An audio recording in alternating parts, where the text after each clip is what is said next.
Cowboy's cooking tip. And see how you got your spoon here and you want to set it down, you know, you want to stir a little more.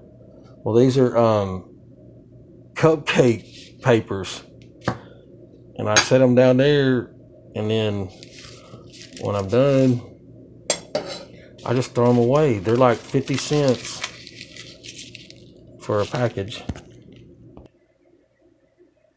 I think these are like, I get all these for 50 cents.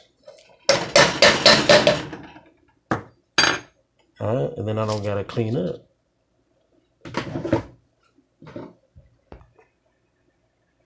I could use one of these, you see, but I gotta clean this.